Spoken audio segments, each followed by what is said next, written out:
Mother Knows Death, starring Nicole Angemi and Maria QK.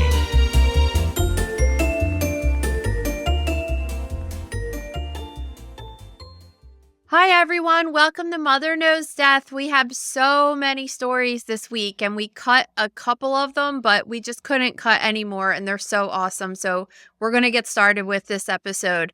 Do you want to get into the story of the week, Ray? Yeah, this is going to be a long one, so buckle up. We're going to try to shorten some of them as much as possible, but you might be here for a while.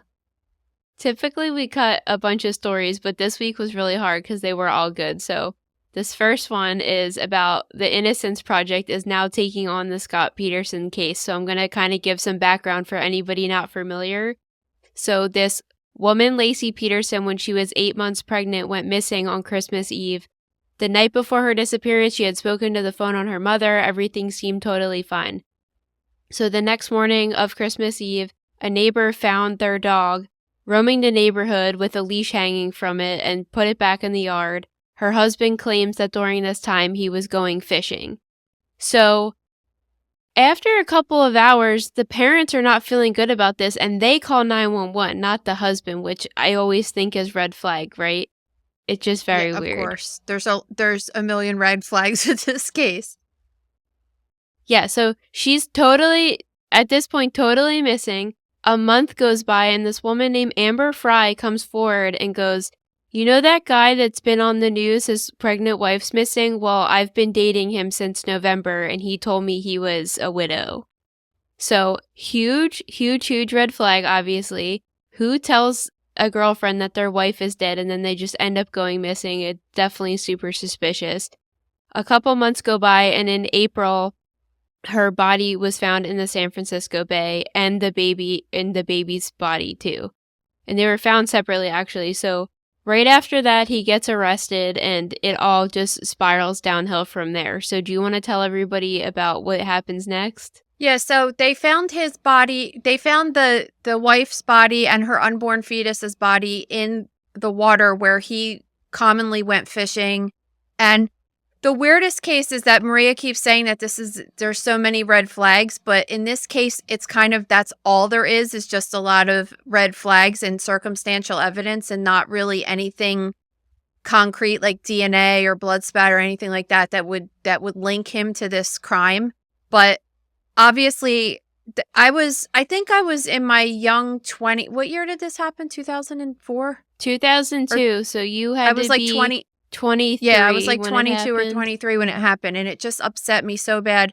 Obviously, the case got a lot of attention because she was beautiful and he's a handsome guy, and they appeared to have this happy marriage, live in a nice suburban house and everything.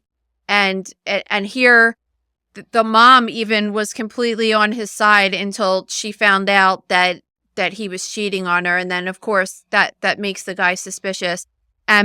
Crazy fun fact that the number one cause of death in pregnant women is homicide. So I'm not sure if you knew that, but it always goes to the partner because it's that common.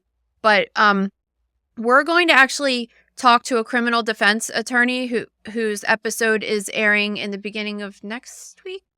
Yeah, I think Monday or Tuesday it'll drop. Yeah, on Monday or Tuesday. And her name is Allison Treasel, and she is a correspondent on Access Hollywood. So you probably have already seen her on that show or have seen her on multiple. She's been on a million other news stations talking about different cases throughout the years. And so we really get into depth with this case because what happened was he got convicted. First, he got convicted of the murder and got the death penalty, actually. And then in 2020, they overturned the death penalty. And now they're talking about, oh, we're going to see if we could get him out because he's always maintained his innocence. I feel so horrible for her family. I just never remember her mom crying on the news. It just was so heartbreaking. And thinking about losing your child ever, but especially in that way. And she has to keep getting re-victimized all the time. This is 20 years later. And you never get over the death of your child, obviously. But it might feel a little better to know that the person that did it is behind bars. And now the fact that they're trying to get him out is just, is just, it's so upsetting for the mom anyway. So we'll keep you updated, but definitely listen to the episode next week because we're going to get into the charges and how it's possible that he might get out again. Yeah, so one piece of crucial circumstantial evidence I left out is when they arrested him, he had dyed his hair, he had survival gear, camping equipment, $15,000 in cash, and 2 driver's license and 4 cell phones. And he was I think he was fleeing. outside of San Diego. He's like right outside of the Mexican border too.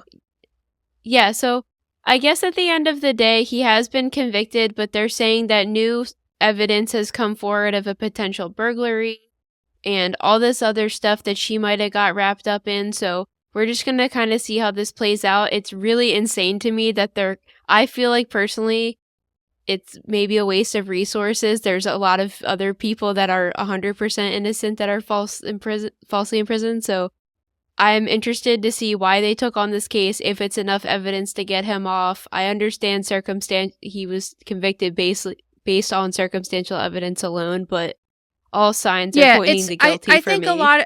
I think a lot of it is that he was, just because if you cheat on your wife, you're an asshole or whatever, but that doesn't mean that you brutally murdered your wife either. No, and I agree with that, but it's the fact that he told the mistress that the wife was dead. Yeah. And that's what makes it guilty in my, because what is wrong with him? It was quite you were younger, obviously, when this happened, but this was quite dramatic unfolding on the news, I must say. And then when Amber Fry, who was the mistress, came forward, it just was freaking nuts, man. It was almost like a made-for-TV movie or something. Yeah, and she got a lot of criticism because she didn't come forward for a month. And you have to remember, this was the early 2000s. The internet didn't really, it existed, but it wasn't as popular as it is now. There wasn't social media, for sure. No, and she didn't watch the news. And then somebody was like, hey, isn't this the guy you brought to the work Christmas party? Oh, my God. And she was like, what the F? So, yeah, I feel for her because she kind of got wrapped up in this situation that she might have not even, she genuinely might have had zero idea that this guy was even I don't married. think that she had any idea, honestly. And it's not fair that she got wrapped up in all of this. All right, let's get into some celebrity news. All right, so last week, we reported on this actor's death, Alec Musser. His fiance had claimed that he had severe COVID, which we kind of questioned because it seemed really suspicious because he hadn't been in the hospital or anything.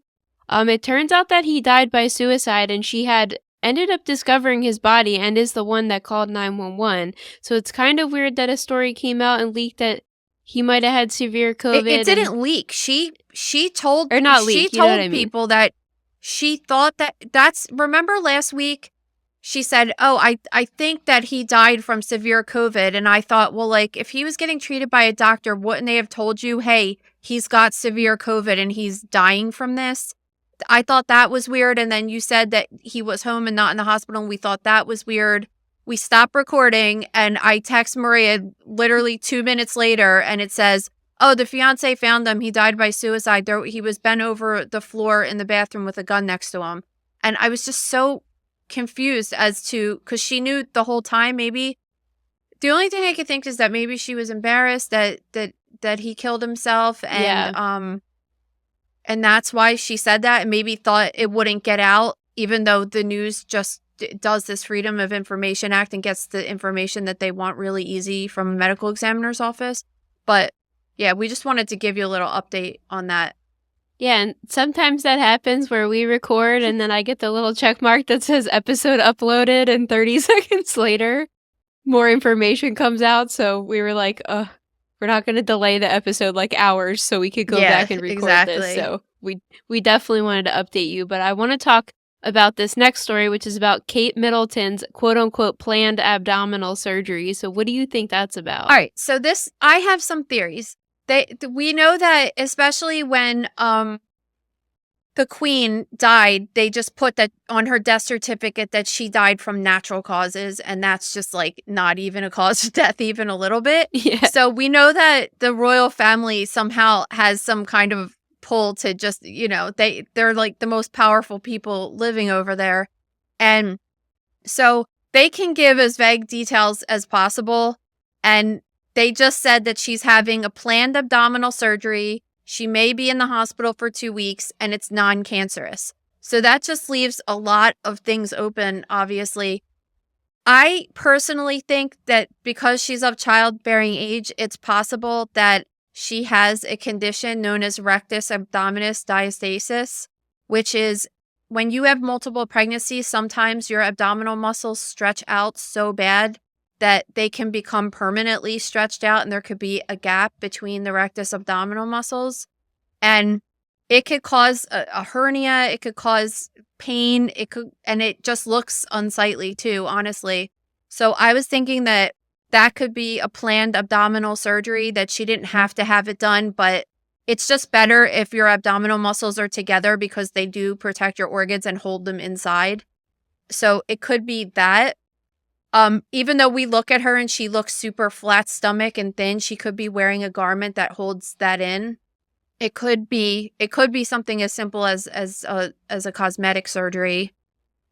So I don't know if you saw this, but in my additional research, they had a quote source that was a man that said he had the same procedure as her and was only on the table for 2 hours at the same clinic. So I don't know if that narrows anything down. Well, or what that could possibly mean. What we mean. have to say is if it's planned, it means it wasn't an emergency. Like her appendix didn't rupture and they had to cut her open right away and take it out. It's just abdominal is just so vague. It could be anything on the outside of her body or the inside of her body. And even so, it could be something like she's getting her tubes tied. She's a tubal ligation. She's, and that this is pelvic organs, but they could say whatever the hell they want, right? She could be having leiomyomas removed from, or fibroids removed from her uterus. She could be having ablation. She could be having so many different things, and they just generalize or like, she doesn't have cancer. Okay, let's move on. She could have something like Crohn's disease or ulcerative colitis. There's just, you could go on and on. Gallstones, because every time you get gallstone surgery isn't an emergency either. That could be planned. So it goes on and on and on as to what she could potentially have. So I'm going as low as cosmetic surgery, as high as like a complete bowel resection. Yeah, so we won't see her until around Easter, which is the end of March this year, I think. But they're never gonna say. They're so secretive about stuff. So it's we none probably of, will none never of our business. know. But like I said, she could have a chronic disease like Crohn's disease or something that we don't even know about, and she gets treatment for it and whatever. Yeah. I mean, it's really none of our business. But I just want to know because I'm nosy. Okay, Alec Baldwin has been indicted again for the Rust shooting. So background on this, in 2021, there was an accidental quote-unquote shooting of cinematographer Helena Hutchins. So Alec Baldwin was practicing for a scene, messing around with a gun. He's saying he believed it to be an inactive, what the industry calls a cold gun, meaning no live bullets in it. So he's playing around with it and it accidentally fires, shoots her, she dies. At first, him and the film's armorer, Hannah Gutierrez Reed, were charged with manslaughter. So his original charges were dropped because they said the gun had been modified by the armorer. They found that there was not a lot of negligence on her part and maybe she did everything wrong, and so his charges had been dropped. But now they're saying new evidence has come to light that the gun was working perfectly correct. He knew what was going on, and he is now partially responsible for this. So again, we talked to Allison Treasel about this because she knows the most about these charges. But one interesting thing she did say during our interview that I didn't know was, you know how there's a thing called double jeopardy, that you can't be charged or you can't be convicted twice of the same crime or tried twice for the same crime. She did say that with the way that this happened, that they indicted him and put charges forth that dropped, that rule doesn't apply. So you can be indicted as many times as you need to on that particular crime. Well, that's scary. Yeah. So that, I mean, I thought that was interesting because I didn't really realize that. So even if these charges get dropped, it seems like they could come back again and haunt him forever, which honestly I don't mind because he's such a douchebag. But yeah, so that's all we're going to say about that. So tune in, like I said earlier, tune into the episode next week to hear from the criminal defense attorney because it's really good. And in New Mexico where this occurred, and so now he's been charged with involuntary manslaughter. So in New Mexico where this occurred, he could face up to 18 months in prison if Yeah, convicted. that's not happening. We know that. Yeah, we definitely Yeah. know. I'm actually surprised they even pushed this further and charged him again. Well, This is such well, they a mess. need to do something about it because it's a woman is dead, a mother and a wife is dead, and Yeah. he's going on crying about how hard his life is. I get so mad when I hear his wife talk. She just is always just like, you don't know how hard this has been for us, and it's like, bitch, this woman's dead. This kid, It's like, this woman's dead and you're a fraud. You've been pretending to be from Spain She's for such a years. fraud. What is wrong such with a you? fraud. Okay, let's talk about Ashley Park. Do you know Ashley Park? She's in the new Mean Girls movie. I don't know if you've taken the girls to see it yet. I am familiar with her for being in Only Murders in the Building, which is kind of this cute show about Selena Gomez, Steve Martin, and Martin Short doing a true crime podcast. So it's kind of what we're doing right now. But and everybody says Selena Gomez is my doppelganger. So it's truth. Irony. But she just posted that she had tonsillitis that spiraled into critical septic shock. So explain how that goes down for everybody, because I don't know at all. So from what I read, it seems like she was on vacation in, I don't know, is she American? She said I was on holiday, so I Yeah. don't know if she's But English. she seemed like she was going to multiple hospitals in other countries, which she was saying. So it was other countries from where she's from as well. So it seems like she was on vacation for our terms, right? In not in her country. And she had tonsillitis, which strep throat, something like that, right? Pretty much everybody in the world has it at some point in their life. And I'm thinking that she's young, she's 32 years old, and she's on vacation, and she's just like, oh, fuck, my throat hurts, and I'm blowing it off, because that's what I would do, right? Like, Yeah. you're in another country, you don't really know how it works with paying and going and their treatment and everything, so you just kind of blow it off. Well, what happened was she didn't get this tonsillitis treated, and it formed an abscess, which then that's a collection of pus behind the tonsil. And then that ends up getting into the blood, and then it could spread around the body and cause a condition called sepsis, which is when the bacteria gets to the organs. But she went even a step further and was diagnosed with septic shock, which means that she wasn't going to be in this world too much longer if she didn't get serious treatment. And she seems like she's out of the woods right now, but septic shock is basically when your blood pressure drops really low and your organs start to fail because it's just covered in bacteria in your body. And luckily she was able to it seemed like she had to go to multiple different places. So I don't know if maybe she was on vacation and she did try to get her tonsillitis treated and they just didn't treat it right, or whatever happened. She was thanking her husband, fiance, friend, boyfriend. I believe she's dating a guy that she okay. was on Emily in Paris. So yeah, with. she was thanking him for taking her to multiple different emergency rooms and hospitals in other countries. So luckily she seems like she's on the way out and she's doing well, but that really, really scary to be in such a horrible condition from something so simple as tonsillitis. Yeah, definitely. So let's move on to Kim Kardashian's tanning bed. So Kim did a video giving a tour of her office. She was mimicking this popular TikTok trend right now. So in it showed various weird items, including a 3D model of her brain, a 3D model of her plane, a mannequin with her exact measurements.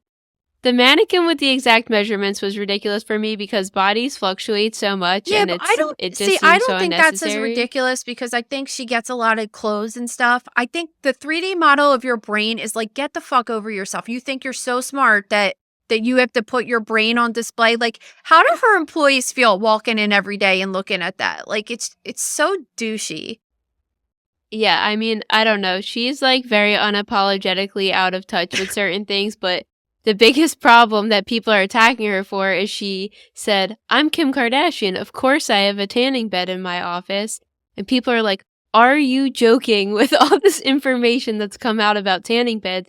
So she got all this backlash for the tanning bed and then came back and said, well, she does have known psoriasis that does flare up pretty badly. And she said she uses it to treat the psoriasis, which you're Bullshit. calling bullshit on. I'm calling bullshit because so I have a condition of my skin I've talked about on Instagram called polymorphic light eruption.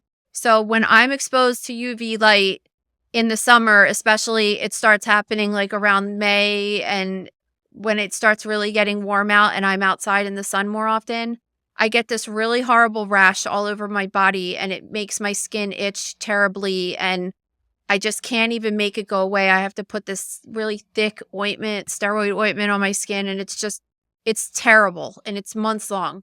So my dermatologist recommended that I get light therapy in order to prevent that from happening. And what you do is you go to the dermatology office and you essentially go into a tanning bed like thing for a couple minutes every single week just to have your skin like always exposed to it. Because especially where I live in the Philadelphia area, I go outside to my car and inside for the past couple of months. I'm not outside ever because the sun hasn't even been out in days here, maybe even weeks. So there's periods of time where I don't have sun exposure all the time, and I have to get this light therapy, which is similar to a light therapy you would get if you had psoriasis. And it's not a tanning salon bed. Like if you go to Hollywood Tans and get a tan, that's UVA light. The one at the dermatology office is UVB light, and that's the one that's recommended for skin conditions that get light therapy treatment. So she's full of shit that doesn't do anything. And in fact, what makes it even worse is that her sister just went on this big thing that she was diagnosed with melanoma and had a chunk of her face cut out because she had to have a wide excision of a mass that she had on her face. And it is known that if you have tanning exposure in a tanning bed, even one time, it could increase your risk, especially when you're younger, under 35 years old. It could increase your risk for melanoma up to 75%. Like, think about how significant that is. So not only her, but her sister, with the reach they have, because I guarantee that her sister got melanoma at a young age because she was doing dumb shit like that. They should be really talking about this to their followers instead of saying, I use a tanning bed. If you want to have skin like me, use a tanning bed. Well, I think this was all very planned. Planned for what? That you look like? She's having slow news weeks lately. Their show sucks. It's not getting good ratings, and she's not being in the news a lot beyond her business achievements, meaning like Skims collection, dropping her makeup collection. So she needs to do something pre-planned like this to get press. Yeah, a lot of people do this. But why? Like, you're just being an idiot, and who's gonna want to follow that? Like, it not only with all the body stuff, but now it's like this too. It's just, it's kind of irresponsible. And I'm not one of these people that are like, oh, you have a platform and you should do this or whatever. But at the same time, it's like, if you have young girls looking up to you, the last thing that you should be telling them is that you have a tanning bed in your office. It's just irresponsible to me. Yeah, I mean, they definitely should be talking about it because they have a personal connection. I'm just saying, like, I think she strategically was like, I'm going to show this tanning bed, I'm going to get bad press, and then I'll just be like, I have psoriasis. But people believe that, though. Like, well, you are a medical professional, so you could call bullshit on it. But most people are just like, oh, okay, I understand now. No. All right, let's not give her any more press, please. Let's talk about freak accidents. Okay, so 2 Chiefs games ago, the temperatures were record low, -4 degrees at kickoff. It ended up being a -30-degree wind chill, so freezing. They don't have a dome, by the way, which is the enclosed football field. It's open, so I can't even imagine how freezing that must have been. So the Kansas City Fire Department received 69 calls related to hypothermia. Half of them were related to hypothermia. Officials ended up taking 15 people to the hospital, including 7 for hypothermia and 3 for frostbite. it was so cold that the quarterback's helmet even cracked. I don't know if you saw that. Oh, I did see that. But that is outrageous. So obviously they're getting backlash because the NFL will postpone games sometimes. Most recently, they had postponed a Bills game in Buffalo because there was a really bad snowstorm and the travel conditions were not safe. But they should know that this cold cannot be good for the fans, and they're going to come. It's playoff time. So you're kind of, I don't know. I guess as a fan, you have a responsibility to just be like, it's not a good idea to go, but I feel like the NFL also shouldn't be encouraging people to come when they definitely know the temperatures are going to be so extreme. I don't think that many people really know what that kind of cold is. They just think it's going to feel colder than it normally feels. I don't think they really think that their lives could be in danger from being in that kind of a cold.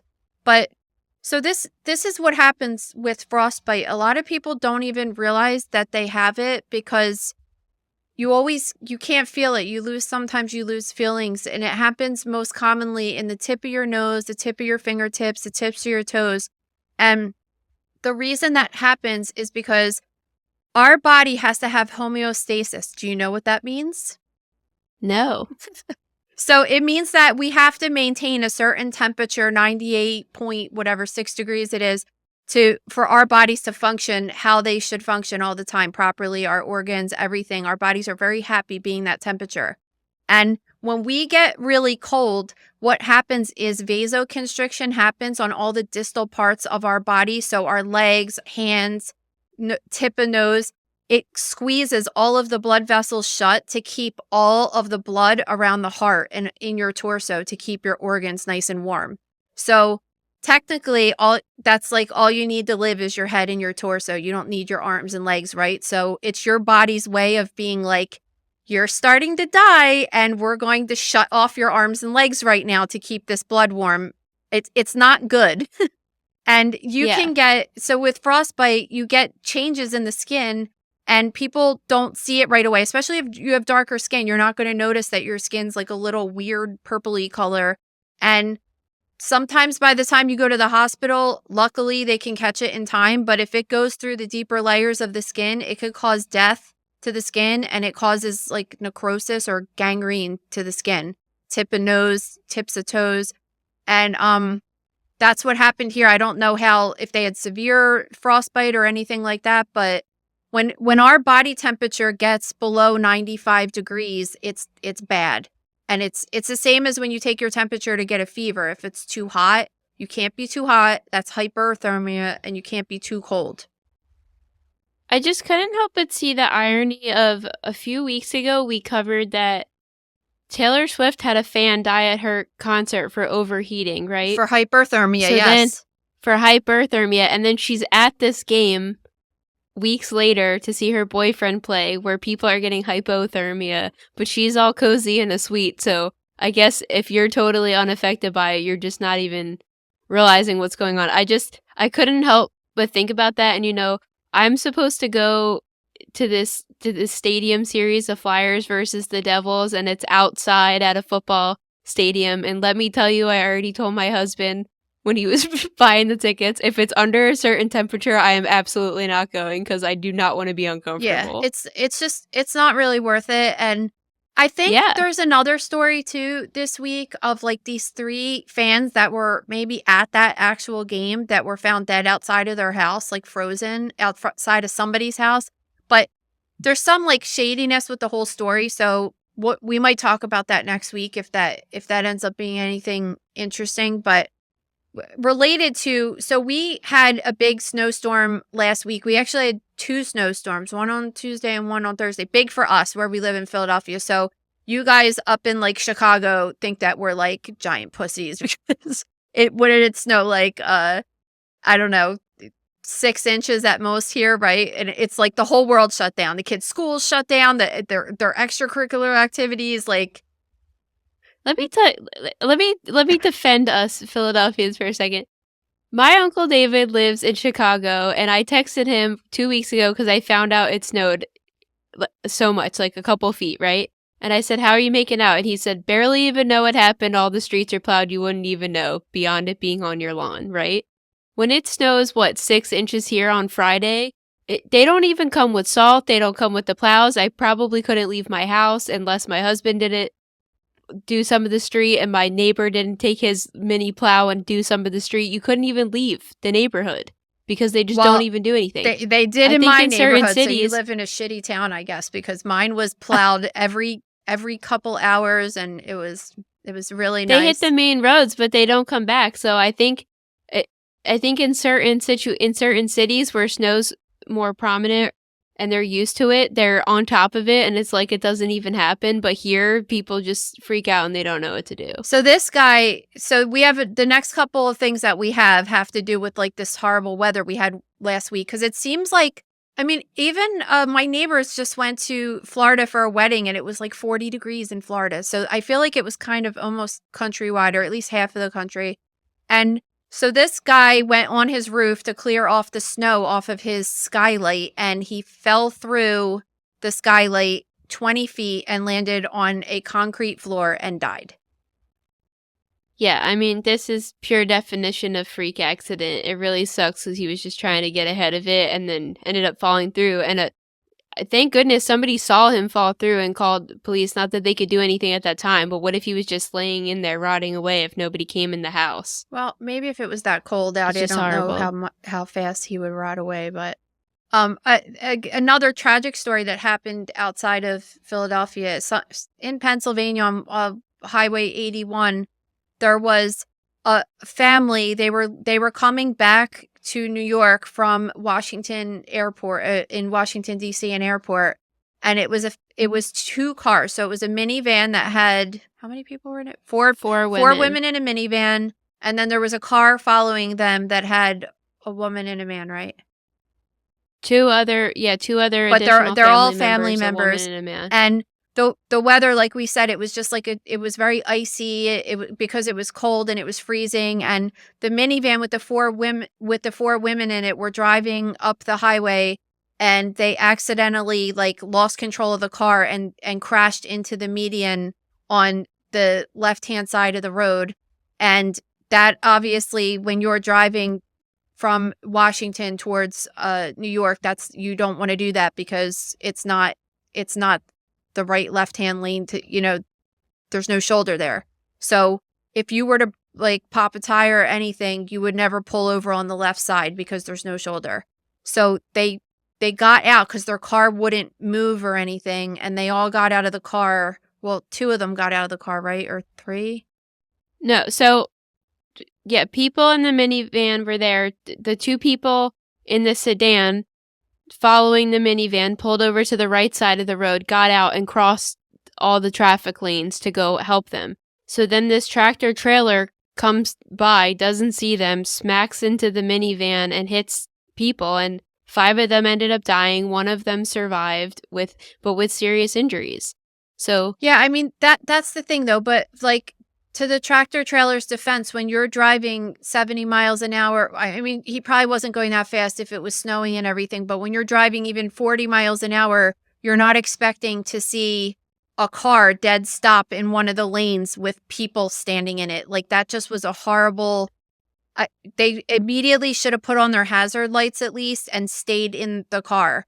Not to say that if the guy slammed into the truck, into the minivan, that they wouldn't have been killed, because the 2 people that were in the minivan got killed. They were in it. But maybe they weren't in a seatbelt anymore. I don't know. The best thing to do if the car doesn't start is to just put the hazard lights on and absolutely do not get out of the car. yeah, I mean, you certainly should not be crossing lanes of traffic, and we don't know what happened with this guy. He could have looked down for a second. His vision might have been impaired from the snow. You just don't know. Or he saw them and just couldn't stop I'm just in time. thinking, like, if the woman crashed into the wall because it was slippery and she lost control, then like the same thing's going to happen to every other car that's around there. Yeah, and we don't know if she was perfectly lined up on the side of the road or if she was sticking out into a lane or whatever happened. But it's really horrible that 5 people from the same family are now dead because of this. Well, this is what I'm trying the to one tell you. person Like, that survived. that's the road that we take to go to the mountains, and it's like the there's no, if you're in the left-hand lane, there's a couple inches on the side, and then there's the cement barrier. So the car was in the left lane, like Yeah. in a driving lane. So No, I know. I'm just And it saying, was- like, even if he switched lanes, Yeah. the van might have still been sticking into an Yeah. additional lane. It- So you just don't know what the scene is, and if the weather was bad, it just could seriously happen to anybody. But I think the most important thing is that definitely don't get out of the car. Call authorities immediately. hazard Just do lights the are the best you biggest can thing, do. like hazard lights. And I mean, it's just so sad to hear. Just think about so many people in one family dying at the same time, like how that would be for other family members to mourn. It's just is terrible. Well, so the next story is kind of a similar situation where a falling branch had brought a power line down on this SUV in Portland. There was a man, a pregnant woman, a teenage boy, and a baby in the car. So the man grabs the child, slips on the concrete outside, touches the power line, and is electrocuted. The pregnant woman, then trying to get the baby, also slips and gets electrocuted. The teenage boy also gets electrocuted. This whole time, this woman is watching this She's go not down even a through woman. the She's blinds. a teenager. She's like Yeah, a a 16-year-old teenager- kid. This is awesome. A teenager's watching this through her blinds, and it must have happened within seconds. Like, you couldn't even react to go out and help. So she notices the baby is laying on top of the man, but is moving. So she calls the cops, but then it's just like, I don't want this baby to get hurt, and heroically goes out there, very carefully approaches the scene, and is able to rescue the baby and save its life. Yeah, the first responders that went to that case, they can't even believe that she didn't get killed and the baby didn't get killed. It's a miracle. They just can't believe that they didn't get electrocuted. But I mean, think of how badass this chick is. She's 16 years old, and she sees something like this and just doesn't even care about her own life because she wants to just go help this baby, and just does that after she just saw 3 people get killed. I mean, it's just really great. I hope she does something good with her life. Like, I feel like she's just a really good person, and who knows what's going to happen to the baby now, because the parents are dead. The wife was pregnant too, I think, right? Yeah.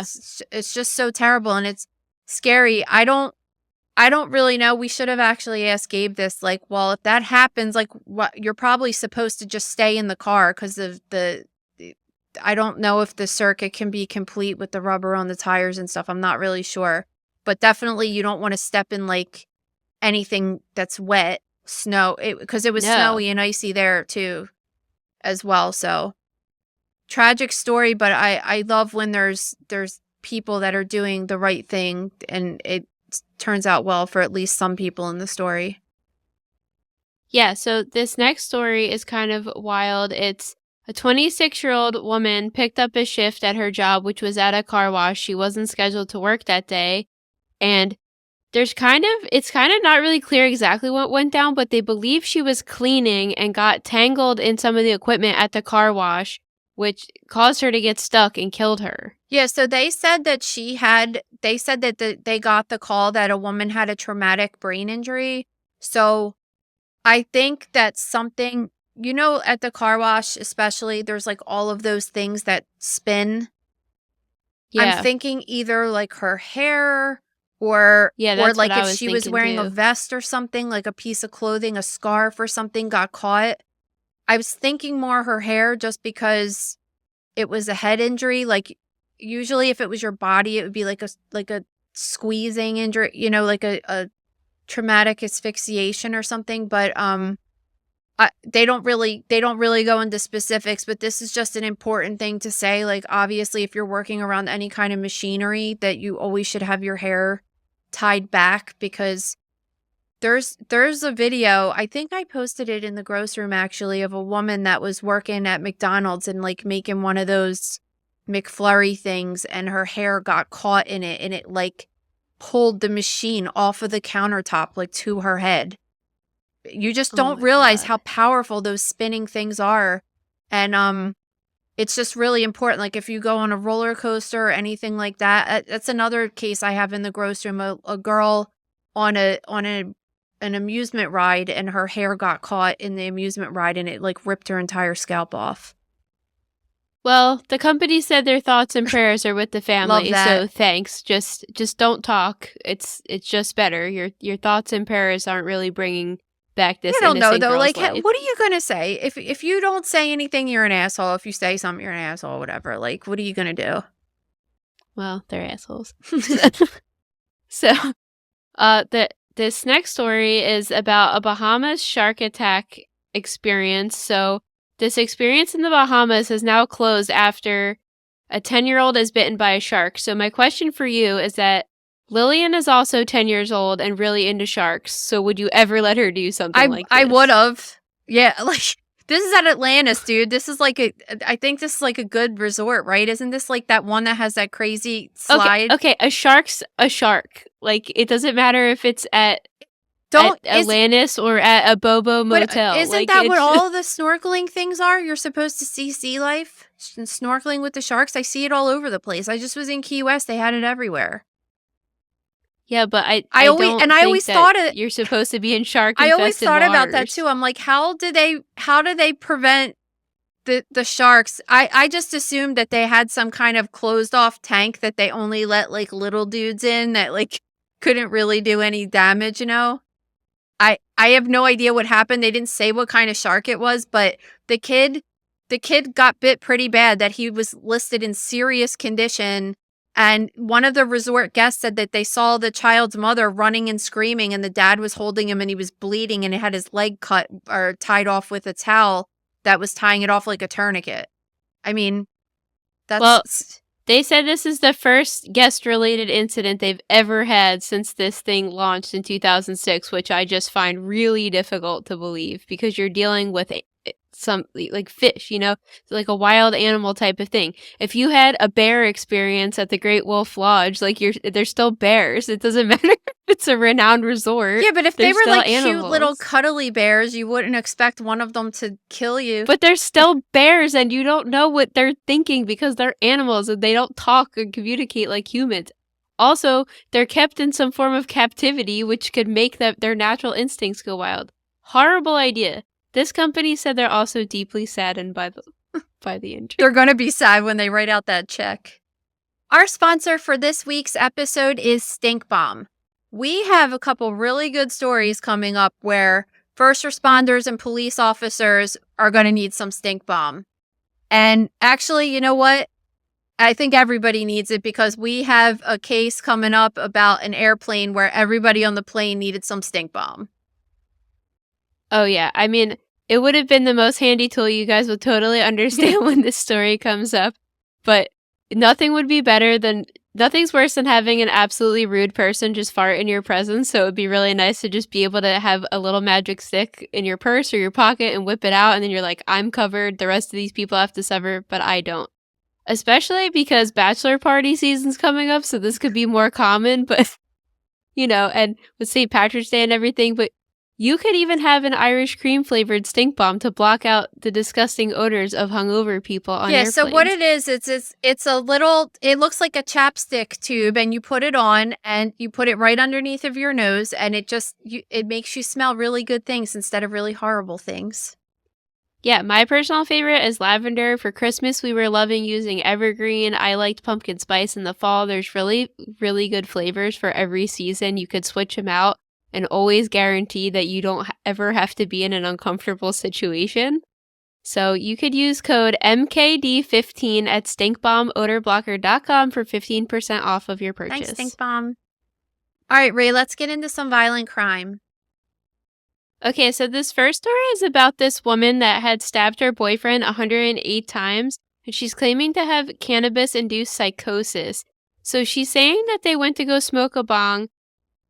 Shortly after she started freaking out, stabbed him 108 times. The police get to the apartment, and when they try to disarm her from this knife, she then stabs herself in the neck with it, and they had to tase her and beat her with a baton to get the knife out of her hand. So cannabis-induced psychosis is a thing. Everybody wants to act like weed is like the most innocent thing in the world, and it's not. And it could cause you to have psychotic episodes, which it did in this case with this woman. Fine, okay? That we all agree with that is a possibility. However, I don't agree with the fact that she's not doing jail time because the judge has decided that she killed this guy because she had cannabis-induced psychosis. Yeah, so she's getting 2 years of probation, and I just also don't agree with this ruling, because then what does that do for everybody else that's on drugs that commits crimes, right? They're just innocent because they weren't intending on committing the crime, but taking the drugs made them. Yeah, it's and like you can go as far as like drinking and driving. I mean, I think if you have schizophrenia and you have a psychotic episode and then you kill someone, that has to be treated on a different level because there's nothing that you can do about that, right? But think about this. Like, I don't like this story makes me not even want to let my kids hang out with anybody and smoke weed because something could happen or and they could just like, oh, they could just kill your kid, stab your kid to death and like not get in any trouble because it was the weed's fault. Like, you choose to do marijuana, drink alcohol, and you decide when you make that decision to take that substance, that's what you have to take, all of the consequences that come with it, like getting in a car and driving and killing yourself or someone. Like, you take that choice. Yeah, and I'm not saying like stone this person to death, but they should be getting some type of manslaughter charge for recklessness.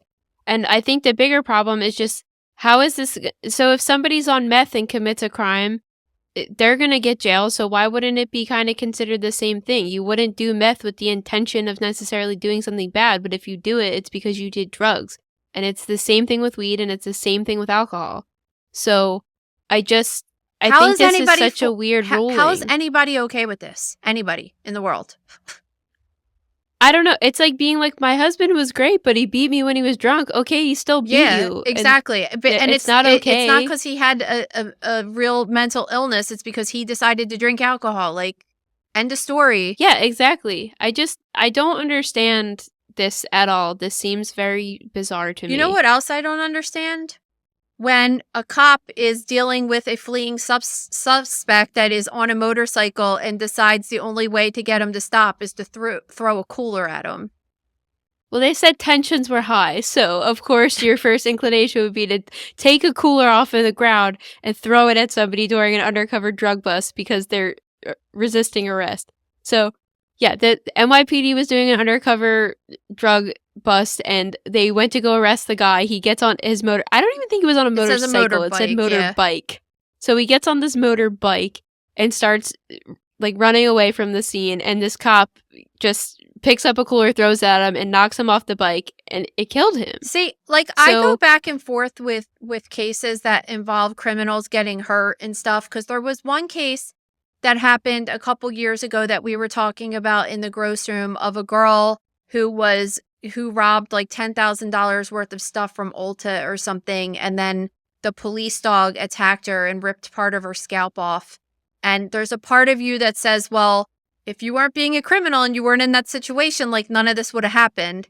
But then But if you were stealing lipstick, why does your scalp don't get say it ripped was off? lipstick. Like, it was $10,000 worth of shit. It was like grand theft, not. But still, yes, you don't deserve to die. It's the same if you are getting on a drug charge. You don't deserve to get thrown off of a motorbike and killed however he hit his head or got ran over by a car or whatever happened, right? He was pronounced dead at the scene, so he died pretty violently, I would say. But so I go back and forth with like, well, the guy shouldn't have been in that situation anyway, right? But like at the same time, you're a cop or you're a person in general. Like, what happens if you throw somebody at someone on a motorbike? Yeah, like, he shouldn't have been in that position, but it's also total police misconduct to throw something at somebody and like kill them. Yeah, it was because he was angry, because he was pissed that the guy got away, like, and it was impulsive. Yeah, but like, figure something else out. There's other ways to catch people. It's not like, stick you a don't broomstick just throw in their something at spokes. them.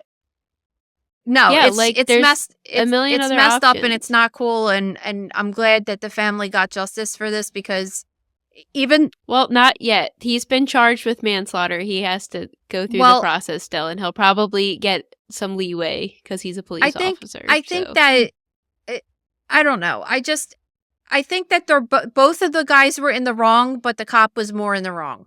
I don't want to say like, Yeah, do I you agree with understand? that. Like, I'm not trying to stick up for this guy. He shouldn't have been selling drugs or buying drugs or whatever he was doing with that. But like, he also didn't deserve to die for that. Yeah, and when tension run, it's not really comforting to hear as a pedestrian that when tensions are high, that somebody can't handle their temper and they well, throw a large that's what it object is. at It's somebody. a temper control impulsivity issue that needs to be addressed because this dude can't be on the street like trying to take care of other people.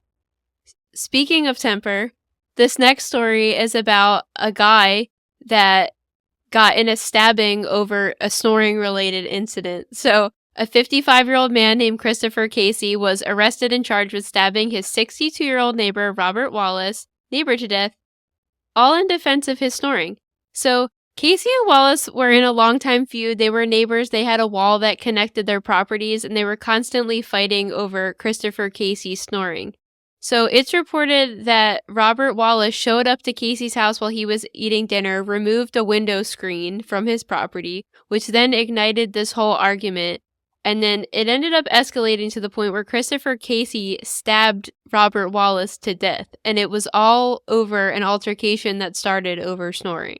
Well, can I be honest with you? Like, I almost stabbed Gabe last night because he snores so bad. Seriously, like when you're trying to sleep and someone is snoring next to you, it's brutal. My first thing I usually do is I shake the bed and try to like push him out of it. And then I'll hit his back or something. But no, seriously, like obviously you don't stab someone over that. It's completely ridiculous, but you could see how like that could escalate someone. Well, not to out Mom or anything, but she's the worst snorer we've ever experienced. Literally the worst. Did she ever tell you about the time I like punched her in the back really bad when I was I was sleeping? Yeah. I mean, and then when we've gone to the cabin before, it's basically one bedroom has a bunch of bunk beds in it, so like 4 people have to sleep in one room, and nobody sleeps in the room with her. She basically gets her own room. Maybe she does it on purpose. Yeah, nobody could do it. That time we went to New York when I was a teenager and I did that Teen Vogue experience like 10 years ago. Remember, we were all staying in New York. Lillian was a baby. She was really young. You didn't even have Lucia yet. And she was snoring so bad, neither of us slept. I looked like a monster for all my lectures the next day. Oh, I will not brutal. sleep in the same room as her anymore, like ever again. We had the No. couple times that we like had to do it. I brought earplugs, like it was that bad, and it still was bad. She does it on purpose. She this wants is her how- own room and shit. It confirms that Pop-Up's definitely going deaf because he sleeps next to her every He night. does- They've been married almost 50 He years. does complain about So- it though, to me anyway. Yeah, he does. But okay, this next story is actually really horrendous.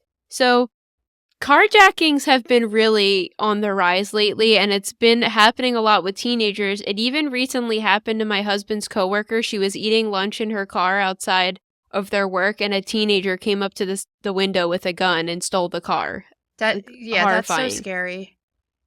So, these 2 teenagers approached this sweet old woman, Linda, in her car to steal it. One of them pepper sprayed and dragged her partially out of the car, but she got tangled up in the seatbelt. So they get in the driver's seat, they start driving, and they drive 700 feet, which for perspective is the size of the length of 2 football fields. The whole time dragging her body, her skin's ripping off.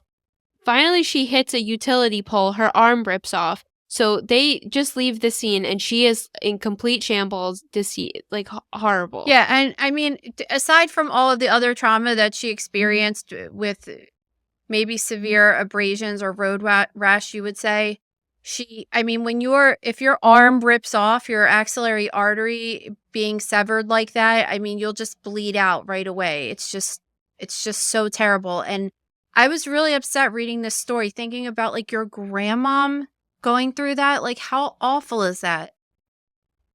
Yeah, it's absolutely disgusting that she had to go through this. I don't understand why these teenagers lately they're so violent. It makes no sense to me. There's just this Like, there's a disregard for sudden- life. It's all it is. total disregard for life. It has to be related to social media because what else would it be? I It's think this they crisis just we're want a in. car. They don't think about that. And I think if they did think about that being their own grandmother, then they would think that was horrible, but there's just some kind of like a disconnect there for some reason. And it doesn't even seem like they gave her time to like be like, okay, I'll get out. They just immediately went to attacking her. They were punching her, kicking her in the head. And so the driver of the car, one teenager, has been sentenced to life in prison, and 3 others have also pled guilty for their involvement. So it's really disgusting that not 1, but 4 friends were like, yeah, this is a good idea. Let's do it together. And also it's just sad because they're just getting ready to get some freedom and go out into the world and everything. And now they are going to be in prison for 20 years. So they're going to come out when they're, 35 years old, 36 years old. And like, what kind of life are they going to have after that when they've just been, when you turn like teenager to young 20s and you really get like, oh, you're allowed to legally buy cigarettes or alcohol at 21 and this, and you start getting like freedoms. Sometimes if you're living with your parents, then you have those freedoms too. And then you're in jail for 20 years. You get out for the first time and start living your life for the first time when you're 36 years old. It's just, it's sad. It ruined everyone's life with that. And not for nothing, but there's ways to steal cars that don't involve harming people. So figure out and be smarter. Why are you injuring somebody? It's insane. They want to steal the car when the person's in it because they don't have to, because the key's there. It's on and they can take it away really fast. Yeah, I mean, but I don't know. I was going to say, this has been going on for a while because he's now been convicted, but I was going to say, like, there's way easier ways where you could still get a car. Like, people put their keys in their car in the winter to warm it up and go back in the house. Like, there's easier ways to steal cars. Right, well, why don't you teach a course on this? Old ladies. Teach a course on an easier way to steal a car then. I don't think I quite have the street knowledge for it. Well, apparently you've been thinking about it. You've been scoping out your neighbors that are heating up their car in the morning. That's why you got to get the key fob that starts it, because then they could try, but it locks the car and they can't get anywhere. Okay, on to this man that was discovered with a severed hand in his pocket. A private security guard was arrested in connection to a woman's death, and when the cops arrested him, her severed hand was found in a plastic bag neatly tucked inside of his jacket pocket. Like, what the fuck? So, the woman was found dead on January 10th, and this guy had admitted he picked her up for sex. We don't know if she was a sex worker or not. The victim has not been formally identified. But he claims somebody else must have killed her because he dropped her off unharmed. His roommate, however, is saying that he caught him washing blood off of his body the day before. And another witness came forward to say that the guy had taken videos disposing her body and other videos of her and was just nonchalantly showing people. So it's not looking really great. He worked for this security company for 5 months, and they're saying he passed a background check with no red flags, but he was young, 26. So I feel like personally he was still young, that even if he had these bad tendencies or was murderous or evil or whatever, you might not act on that where you get caught until maybe this age or even later in your life. So background checks aren't the like the whole thing. I mean, and I guess the friend that said that he was transporting the body said that the woman was decapitated, so he was dismembering her. I don't know why he would keep her hand in his pocket. So that's really disturbing. And the one friend that saw him washing blood off of his hands also said that he asked him to dig a 10-foot deep hole. I mean, imagine like your friend just going up to you and like washing their hands in the sink and there's blood on their hands and just being like, hey, bro, I need you to help me dig a 10-foot hole. I mean, clearly he's not okay. I mean, who carries a human limb in their jacket? There's just a lot to be said about that alone, and he was just bragging about it almost to his friends, so it was only a matter of time before he got caught. And I think we all need to realize that background checks aren't the whole answer. There's things that could go on, and people that do these actions sometimes are really good at hiding it and never getting caught or at least for a while. So this next case is a horrible case. Again, we're in violent crime, so we're always going to be talking about horrible things, but this has a good ending, and it's a very good tale of like see something, say something. So that's why we wanted to share this one with you. There was a waitress who was working at the Mr. or Mrs. Potato Head restaurant in Florida. Never heard of it, but it sounds like somewhere I'd want to go, honestly. And there was an 11-year-old boy there late at night with his parents, and she was working her last shift as a waitress. And she thought it was weird that the parents were ordering all this food and didn't order any for the kid, and said, oh, he ate earlier, whatever. Which, I mean, this kind of could be a believable story, maybe. But there was something like in her spidey senses that just went up, and she was like, something is up with this kid. And she noticed that he had a scratch on his face, and then she noticed he had a bruise on his face.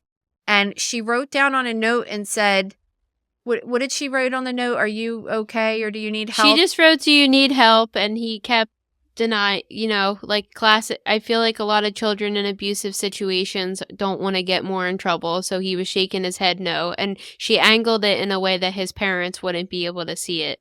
But then she pushed the issue because she really didn't feel right about it. And finally he nodded his head.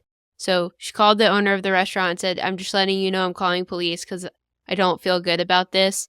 And thank God she did, because he was in a really horrific abusive situation. There was a 4-year-old also wrapped up with these parents, and they were getting beaten, starved. He was 20 pounds underweight, really horrible. And she ended up saving his life, and potentially, they were saying that homicide comes out of these cases a lot of times, and she saved his life and the 4-year-old's life. And the stories are horrible. They found that he had broomstick and back scratcher bruises on his back. And once they were interviewing the kid, they said that that the parents had hung the kid upside down by his ankles in a doorway.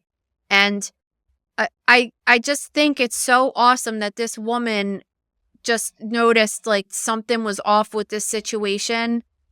I don't think a lot of people would do that. I think there's often times that you see something that you're like, oh, that isn't right. And then you would feel like terrible. Like, what would you do if she called the cops and the cops showed up and there was nothing going on there? It would be like completely embarrassing, and you would feel horrible that you even accused people of that. So something inside her told her that something was really wrong, and she saved maybe 2 kids' lives. Yeah, I guess it's just a gamble anytime you're going to try to report something like this, but it's better to err on the side of caution because she saved somebody, and it's really heroic of her. Okay, let's get into the medical stories. Okay, so this is definitely a story you might consider buying stink bomb for, because I know I would have wished I had it. This is outrageous. On an American Airlines flight from Phoenix to Austin, an airplane was at the gate.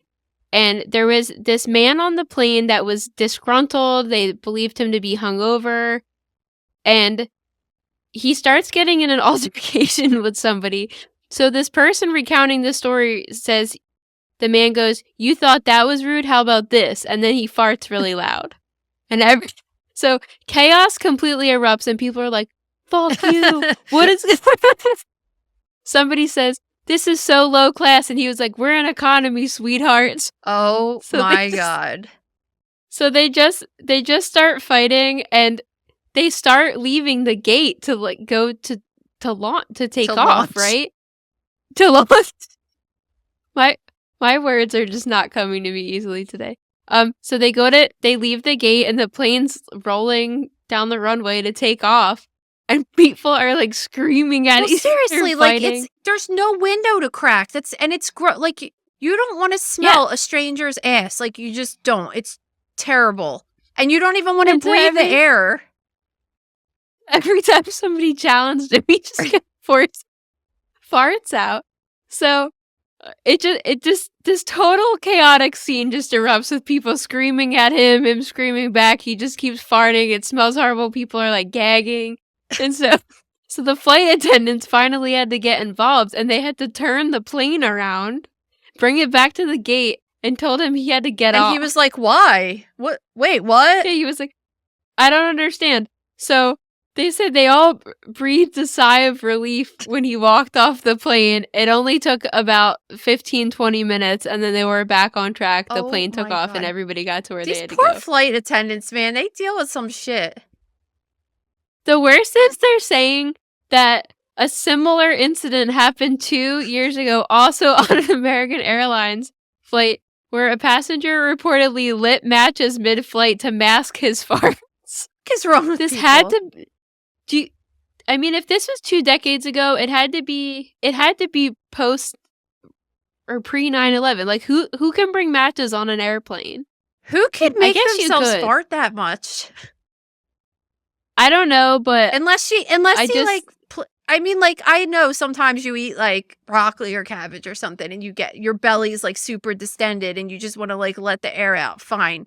But like, did he pre-plan to do that? Like, I don't, like right now, if you were just like fart 10 times in a row, like I just couldn't do it. I couldn't make myself do it. I love the concept or imagery of this brawl erupting With the on green this clouds, flight. like, let's do an art Yeah, because- photo. Like, that's what it would look like. Because people are like, you're so rude, and he was just like, you're rude, and then he would fart excessively to just keep doubling down on it. And honestly, it's really awesome of the flight attendants that they took charge and got him off of the plane, because I don't think that flight was particularly that long, a couple of hours, but that's a really long time to be smelling something like that. And like you And could it's- tell the dude was just going to be a problem. Yeah, and I mean, we all have airplane stories. You have one in particular, or I don't know if you've told it on Mother Knows Death, but you've definitely told it before that a guy was touching himself. Oh no, he was next to you. completely masturbating next to us. I'll tell the story Yeah. if you guys want to hear it. So Yeah, and they're just like, oh, we can't land the plane, or you can land the plane if you want, but you don't want to inconvenience everybody. So what happened was Andrea, she's one of my best friends and she's also a PA as well. And we were on our way to a PA conference and we were on the airplane. It was 9 or 10 o'clock in the morning, full flight. And I believe it was when we were going to Long Beach and there was a layover in Phoenix. So it was like Philadelphia to Phoenix. So it was a pretty long flight. It was like 5 hours or something. And the flight was full and we sat in the very back row and it was me, Andrea, and this guy stumbles down the aisle and sits down next to us and he's just like completely disheveled and completely drunk at 9 o'clock in the morning, right? So, and he smelled horrible. He smelled like bad breath and just pee and just disgusting, right? And he sat down next to us and he kind of passed out for a while and he was out of it. So Andrea and I were sitting next to each other along the window part of the seat. And we were watching a movie called Down with Love. It's like one of our favorite movies. Yeah, I love that movie. And then, so the guy wakes up and then he's like leaning over me to look at the movie on our laptop, right? And it was just really weird. So we kept like turning the laptop the other way so he couldn't look. But you could only do so much when you're in that like small seat. And then there's this scene in Down with Love where it has Renee Zellweger at the top and Ewan McGregor at the bottom. And it's like when they're both preparing to get ready to go on their date and it simulates them like having sex. Like I don't know. Yeah, but they're in like 2 different apartments, 2 different frames. It's just like the artwork, the way it's laid out. I mean, everybody should see this movie because design-wise, it's so incredible. Yeah, that's But why we yeah, like it's it. just mimicking. But the movie's probably rated PG or PG-13. Like there's barely any. It's just Yeah. like this insinuation of sex. So all of a sudden, this guy's like really alert right now, and we look over at him, and he has like a complete hard on, and he's like rubbing his pants over his penis. Like rubbing it and watching this movie with us.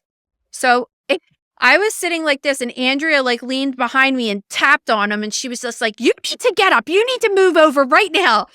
It was so funny.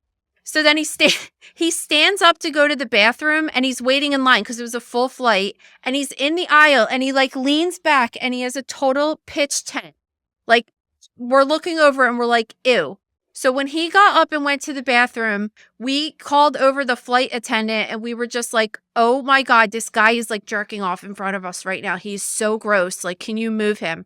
And they just told him, no, they said, like, they sympathized with us, trust me, but they were like, there is nowhere to put him. The flight is full. The only thing that we can do is have the pilot land right now. Do you want us to do that? And I was like, no, what are we going to make this guy, the plan lane and everybody get their trip ruined? I'm not going to do that. Don't they have a chair where Like a they jail can, cell? like tie somebody? No, seriously, don't they have this chair where they could like strap somebody in? It might be one. and, It like, tie might them be up? one of their seats, and they were like, "We don't want to watch this guy jerk off."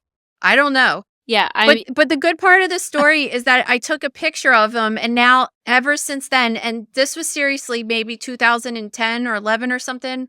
I have that picture when I text and call Andrea, that's her picture, is that guy. oh my god. Yeah, I couldn't remember if you told that on here or not, but it's definitely worth repeating because it is such a disgusting story, and I just feel like there's such limited things you could do when you're in the air. These people should be thankful this guy was initiating fights, because otherwise, if they went up and he was just farting like that, tooting along, like they weren't going to land the plane just because he was tooting Well, everywhere. and if it was So- like silent but deadly ones, how would you even determine who it was coming from? Like you could say the general area, but imagine the person sitting right behind him with that stuff like leaking right in the back seat. It's just horrible. No, it's horrific, and like you said, the guy you were sitting next to before the masturbation even started, he smelled horrible, and there's nothing you could do about it. Some people just smell really bad, and you can't do anything Yeah, we were. about I it. mean, at first we were like, "Oh God, this guy," but he passed out, so we said, "Okay, good. He's a nice guest to be next to us. He's just going to be asleep the whole time," and we just couldn't believe Yeah. that was happening. I was like, "Is this guy?" Like, it was shocking. I just was like, "Wait, do people actually do this in front of other people, just like right then and there? Like, there's nothing that he can do about this right now." It was so nasty. Yeah, definitely. Okay, so on to this next story. This 20-year-old has died after eating a cookie that had undeclared peanuts in the label. So I have another story. I have a similar story of an autopsy that I did once of a person. It's not really similar, but similar. There was this guy who had schizophrenia, and he was living in a like an institution. He was staying there, but he had family visiting him all the time, and he was like a well-loved guy. And another family came to visit their family member and brought in a box of Girl Scout cookies, the peanut butter ones, and offered one to this schizophrenic guy and said, "Hey, do you want a cookie?" Like, not thinking anything, not knowing that the guy had a peanut allergy. And he took the cookie and he died. And I know it was so terrible. And it was so innocent, like on everybody's behalf. And the guy had schizophrenia, and he always wasn't like in the right mind to make a decision like, no, I can't eat that kind of thing. And Yeah. I think if you this is my personal opinion, and we have a friend, so we don't eat gluten, but one of our good friends is like celiac hardcore. She gets so sick if she has like a crumb of gluten, and she brings her own food everywhere and just eats her own food that she prepares. And I think that that's the safest thing. If you have like a severe allergy that's either going to make you really, really sick and not feel well, or get a really bad allergic reaction, or possibly worse, anaphylaxis, you can't trust companies that are telling you that that item isn't in the food, because this is an exact reason why. Yeah, it's definitely really scary. It could happen to anybody. I just, we talk about this a lot as people with allergies. When I'm offered food or something, my first question is always, what's in it? And people look at me like I'm a freak, but I just don't care because it's not worth the risk. Some things I eat just make my throat itchy, but some make me really ill. And I think it's really dangerous to not make sure that these main allergies are included, especially if somebody's going out of their way to look at the ingredients and make sure that it's right for them, not blindly eating something only to find out that the label wasn't right. Well, the peanut allergy is actually the worst one, because it's one of the most common ones, and it's one of the ones that are most likely to cause an anaphylactic shock. And you don't have to directly eat the peanut. It's like it could blow in the wind near your face, and that's probably what happened in this case. They show a picture of the cookies and the label, and if I had a peanut allergy and read that, I'd be like, okay, there's no peanuts in it. And that's why sometimes you see labels now that say this was made in a facility that processes tree nuts and peanuts, and because they're letting you know, like, hey, we didn't directly put peanuts in this, but like on the other end of the room, there might be some stuff flying over here that we don't have any control of. And if I had a peanut allergy, I wouldn't even eat anything that said that it was made in a facility that was processed the same stuff, because it's too scary. And especially with a peanut allergy, that's another weird thing, is that you could have a mild reaction for years of your life, and then the next one could be a really, really bad one. So you have to carry around an EpiPen with you. That's why kids do that. Yeah. All right, let's get on to this next story about can we just talk about how stupid this name is? Stanley for cups, like the Stanley Cup trophy. It just, every time I see articles about it, it's like prime hockey season. I'm seeing articles going back and forth, and it's the stupidest name. Why would you name this your company's brand? been around for like 60 years, dude.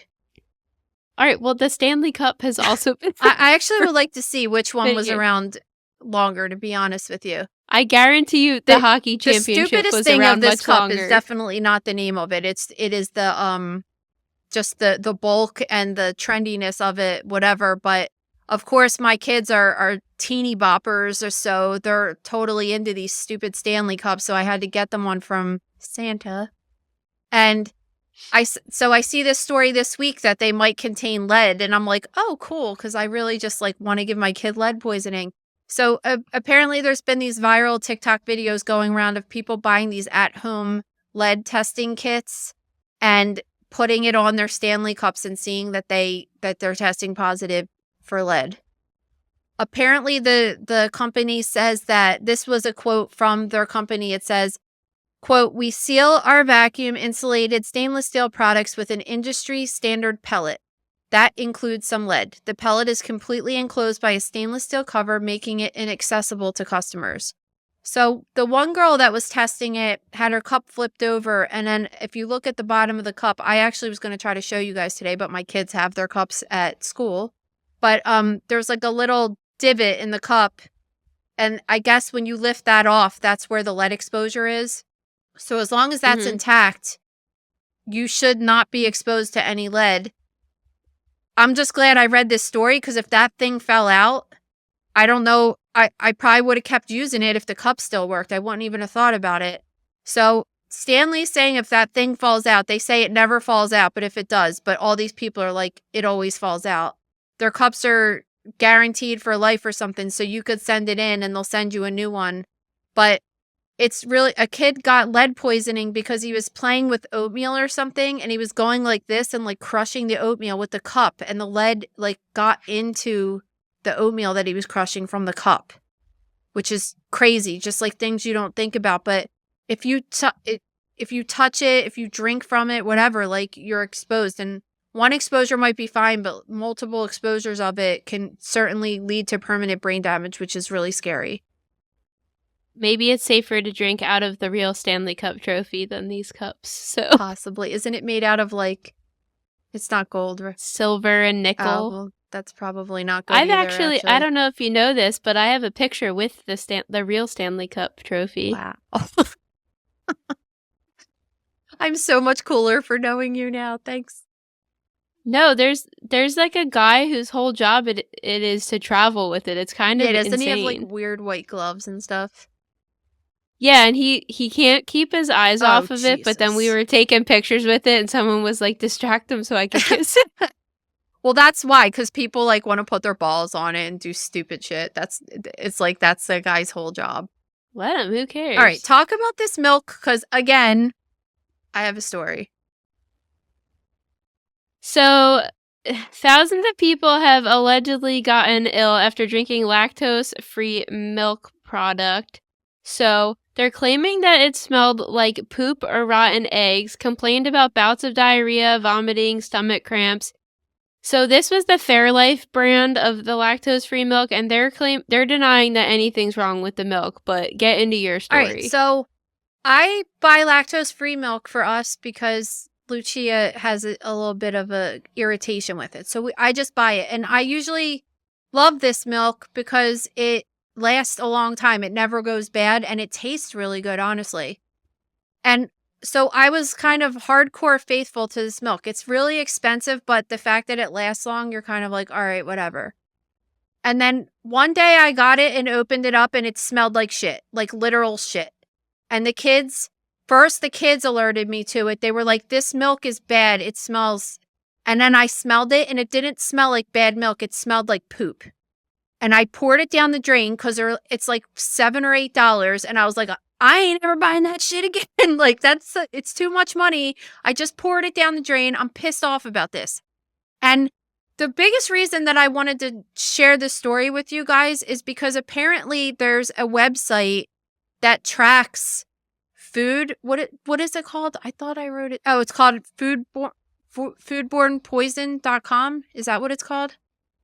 I think it's called foodbornepoison.com, which I didn't know. We'll put it in the website or in the episode description. But I didn't even realize a website like this existed. And apparently, if you ever have like any kind of issue like that, you should go on this website and just be like, I got this and it was bad or whatever. And they had so many complaints over the past 45 days about it, which is just unusual that multiple people would be reporting that. And I'm telling you, it happened to me. And I was thinking, like, it just really smelled like animal-y. Like, it was just gross, and it turned me off that I never bought it again. And I'm curious if any of you guys have ever had an experience with that, because it was really nasty. Especially because I feel like it's kind of hard to narrow down what you might have eaten that made you sick, right? So if they're getting that many complaints with people definitely saying it was that, they should certainly be looking into it and not just blowing it off. I mean, we didn't get sick. I physically got grossed out by smelling something that I was going to eat that smelled like that. Also, I think we should just say the obvious that maybe if something doesn't smell right, you shouldn't go forward and eat it. Yeah. So. Well, obviously, like, I mean, come on. If you say that you opened your milk and it smelled like poop, why would you drink it? I understand, because like, milk doesn't smell like poop normally, so it shouldn't. Dude, it's because it's $8 milk and people don't want to pour it down the drain. Like, it's triple how much is a regular milk? And that's not even a full 2 gallons.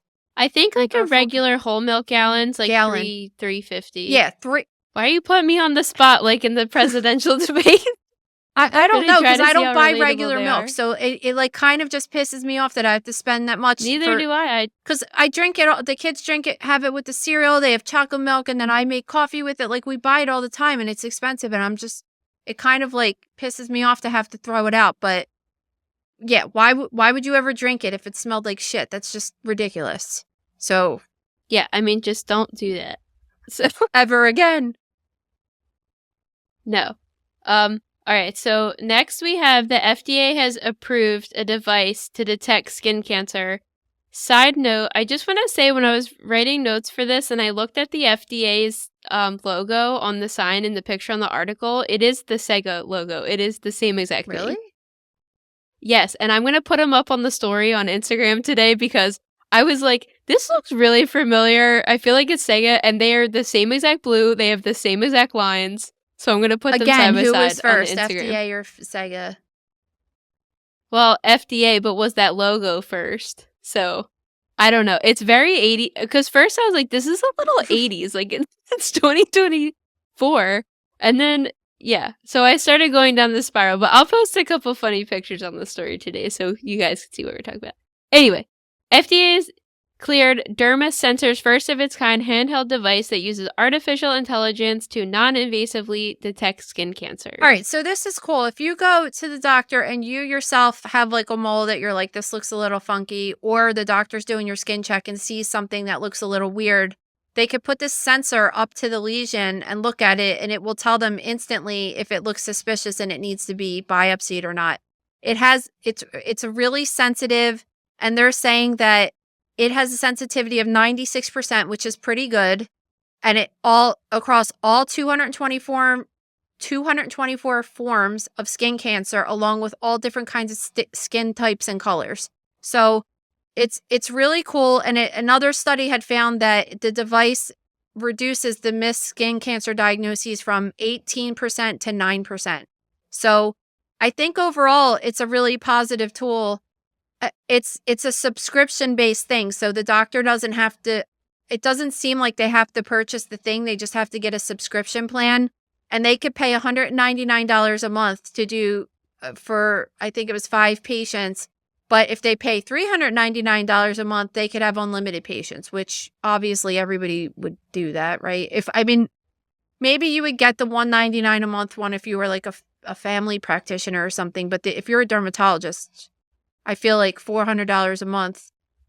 I'm not sure how this works with them charging you to get it done and insurance and all that stuff. But if it is FDA approved, insurance should probably cover it, but who knows? I'm sure it's $300 for the doctor, $15,000 for right? It's just like, oh, well, we're going to charge you, even though we pay $400 a month to use this on every single one of our patients, it's going to cost you $15,000 just to use it on you. Yeah.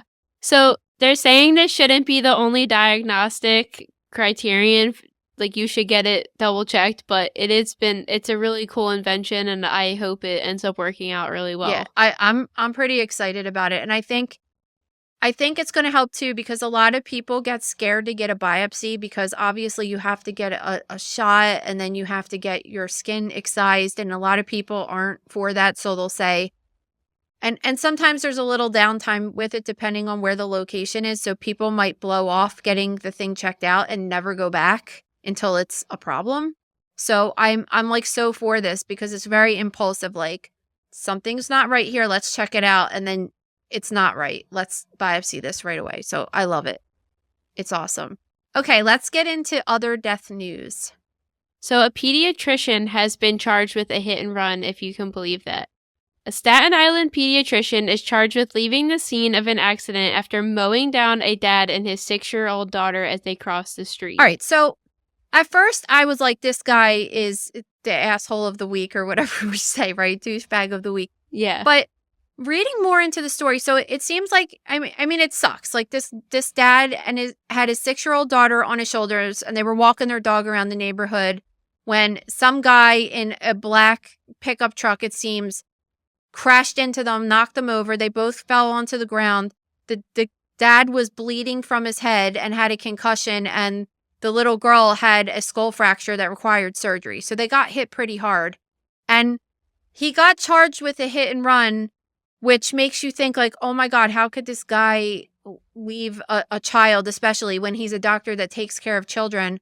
But apparently they're saying, or his defense is saying, that he stayed with them the entire time until the ambulance got there.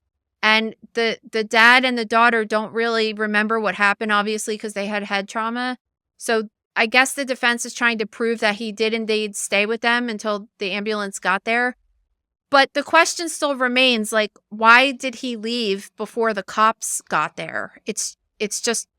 Well, there's one of two scenarios, one of which was there's speculation that he did assist them and move them over to the sidewalk and then just straight up fled the scene. And then there's another scenario where they're saying he stayed there with the cops and offered medical assistance, but never admitted that he was the one that did it. Yeah, so, I mean, either way, it's kind of scumbaggy, but I don't think it's as bad as if it's the latter one you just said. Like, if it's he stayed there and made sure that someone took over the medical assistance and then he left because he didn't want to get in trouble. Yeah, but you still have to take responsibility, and everybody knows that it's worse if you don't just fess up immediately and you try to hide it. That's scummy as like him just leaving a dead kid on the side of the road and driving away. Like that's all I'm saying. And he doesn't deserve to lose his practice over that. He made a horrible decision not reporting it, but like if he genuinely, because listen, the EMS people are going to say, like, they have that in their report, that there was a doctor here helping these people until we got here. That will be in the police report or the EMS report. Like, if they could prove that guy actually pulled over and tried to help them and stuff, but he just was like, hey, I just found these people on the side of the road that looked like they got hit. Don't look at the front end damage on my car or anything, like, whatever. And then he left. It's kind of like, yeah, he should have reported it, but he didn't, like, leave them for dead. I don't agree with you. I think he really should have confessed, because if that was my kid's pediatrician, I don't really care. Like, the fact, even if he stood there and helped them get through it and everything, like, you did it, so fess up. Because then what do they have to go through the stress of not knowing who did it, not knowing the proper outlets to go through? It's not it's neither situation's okay. I disagree. I don't think He's I- he's in his 60s. He should just retire. I think that no.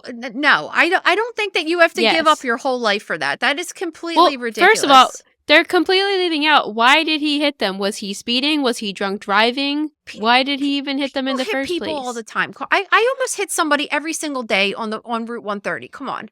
Yeah, but that detail is important because were they running across the street when they shouldn't have been and he hit them, or was he doing something badly and then was like, I oh, don't know. fuck. I think that he was probably what he was probably thinking is, I mean, he didn't do himself a service because what he probably thought was like, I'm like a big deal pediatrician and I need to go and call my lawyer right now and see how I have to handle this before I do this, because like it is scary to hit a person. I mean, you could get, you know what I mean? Like it's scary to do that, and people do that all the time and they hit and run, and he probably wanted to take some time to think about it, but I think that it's just way more scummier if he just hit them and like left them for dead.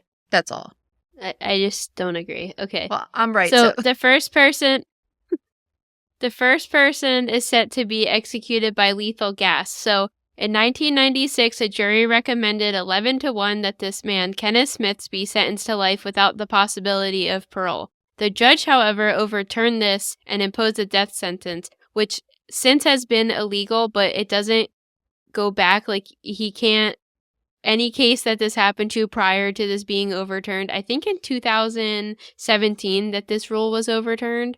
So it's not retroactive. Anybody that had this decision made before 2017 doesn't matter. So 3 decades later now, the state of Alabama plans to use him as a test subject for a new execution method, which is death by inhaling nitrogen gas. Yeah, so he already was sentenced to lethal injection, like Maria said, and he had it and it failed. And which, how does that even happen? This is what I want to say, basically. If I don't care, like I'm personally for the death penalty. If you're against it, I don't care. Like I don't care what anybody thinks, but like this thing of saying we want to humanely kill someone is the most. First, the lethal injection. So they've done autopsies on people that have had lethal injection and show that they have pulmonary edema and stuff, which means that they lived for long enough for their lungs to develop that reaction. And on top of that, having fluid in your lungs is a terrible, torturous death, right? It feels like you're that's what happens when you drown. Like it's not comfortable at all. So let's just say, like, it might look good to just stick a needle in someone and kill them, but it's not humane in my opinion. And then now they want to put nitrous oxide or nitrous over a person's face and have them breathe it in and asphyxiate them to death, basically, like smother them to death, which also is not humane. Like, what's wrong with just shooting somebody in the head and getting the job done? I don't understand. I know it's messy, but like it gets the job done all the time if you do it the right way. I just feel like it's so much more, you're going to do this and it's going to be the outcome you achieve. It's also like psychological torture to go through your execution and have it fail and then have to wait a very long time to go through it again. Yeah, the whole thing of it is just like, in them trying to make it not humane, they're actually making it completely, or for them trying to make it more humane, they're making it completely inhumane. It's just, I don't understand it. And not only did the lethal injection fail on him, but it failed on 2 other people too.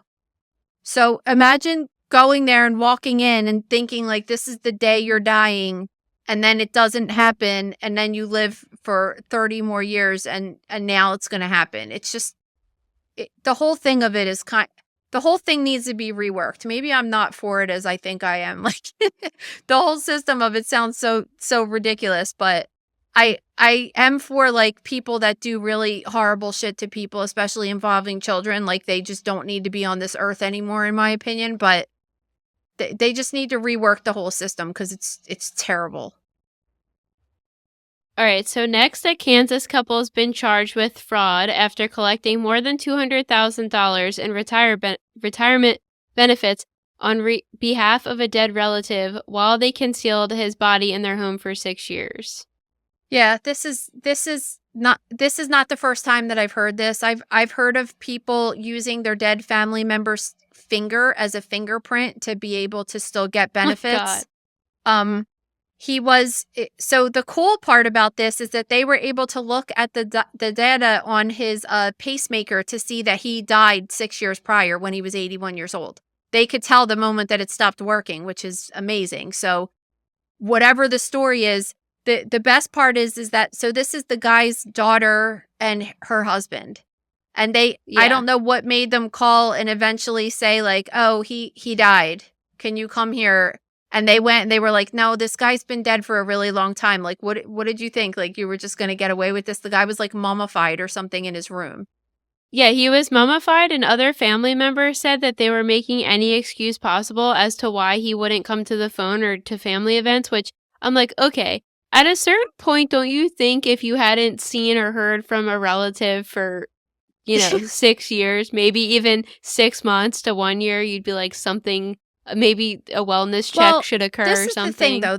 We're living in this weird time period right now that it might be like the first 2 years it was getting a little shady and they're like, oh, we should go visit him. And then COVID happened. And now like the past 4 years have been like, we can't see people for a couple years there. And now people are just like, oh, people are wearing masks again. I'm not going to go, whatever. I don't know. I think we're just like in an unusual time that might have been a possibility, I guess. But they were trying to steal his Social Security benefits. So is it worth it for you living with a dead body in your house for 6 years just so you could get $200,000? I don't know.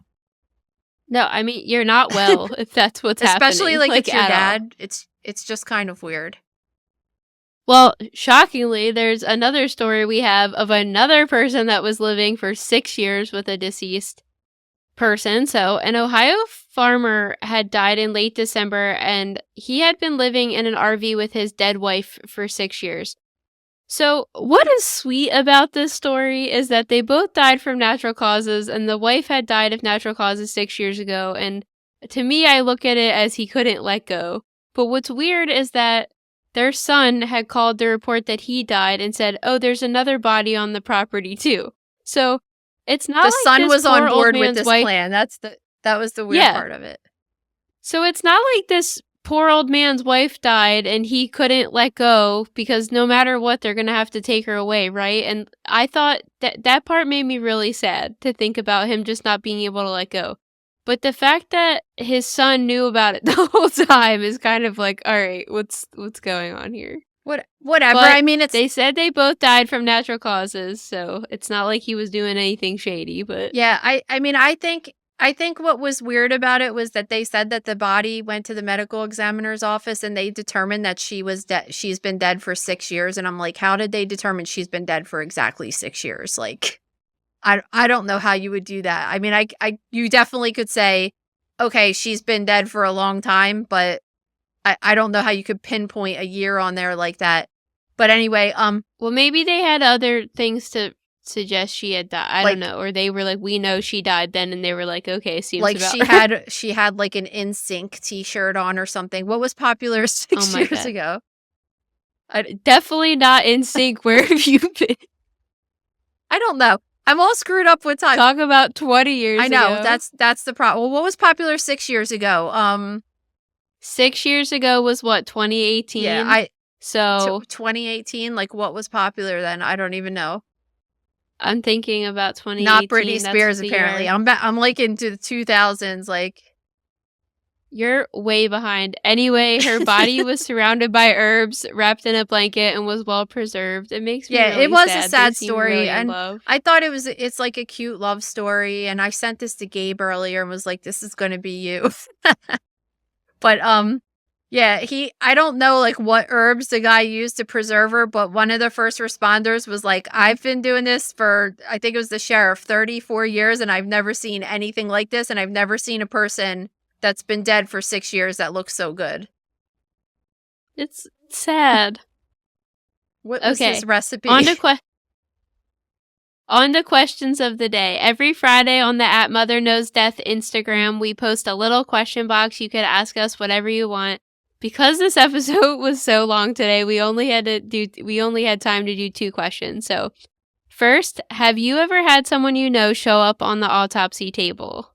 I would say sort of 2 different times. One time Explain. I had an autopsy on a guy, and then I went home from work, and my sister's friend had called me to say that their uncle died at my hospital, and here that was the guy that I did the autopsy on earlier. But I didn't really I might have met him once, but I didn't really like know him. So it was like, whatever. Obviously I didn't even recognize him until they said something. And then the other Yeah. time was one of the times my friend died, and she was getting an autopsy, and it so happened that the doctor that I was working for got hired to do the private autopsy. So obviously, like, I didn't go to work that day because I didn't want anything to do with that. Is that a conflict, though? If somebody's died and you were to perform it, maybe not in a natural sense because they know why they died, but if Yeah. you were at the medical examiner. Well, even in that sense, I think because there was a lawsuit that was going to be put forth, that yes, I think that would have been a conflict. But I mean, like, obviously, why would I want to see my friend like that anyway? You know? Yeah, for sure. Okay. Have you ever received an endometriosis specimen from a strange part of the body? Yes, I have. I have gotten one from the belly, like near the belly button. I've gotten it'll just come down and say like nodule, but as soon as you cut it, you could tell what it looks like. It's kind of like the tissue's like very fibrous and white looking with these pinpoint areas that are bleeding, but it's not like red blood. It's like a brownish color blood. It's just a very specific finding that, like, if I see it grossly, I could say before looking at it under the microscope, I could usually tell the pathologist what I think it is. And then another time I got a lesion from someone's leg, a nodule. And then obviously, like, all the other sites that you would typically see it on the outside of the uterus. If it occurs in the ovary, it's called a chocolate cyst. Because, like I said, the blood is like a weird brown color. So when you open up an endometrioma, that's what it's called in the ovary. When you open it up, it looks like this is kind of gross, but like a truffle or something like that leaks fluid, but it looks like chocolate when you cut it open. And yeah, just like the typical areas like that. That's interesting. Okay, well, thank you guys so much. Don't forget to check every Friday on the @MotherKnowsDeath Instagram so you could ask whatever question your little heart desires. And thank you to Stink Bomb for sponsoring this episode, because after that horrific airplane story, I will That definitely needs to be in everybody's stocking up. travel pack. I will never be in a position ever again where I have to be uncomfortable and feel like I'm going to gag. So, all right, we will see you guys next week with our interview with Allison Treasel and the next news episode. So, thanks. Thanks.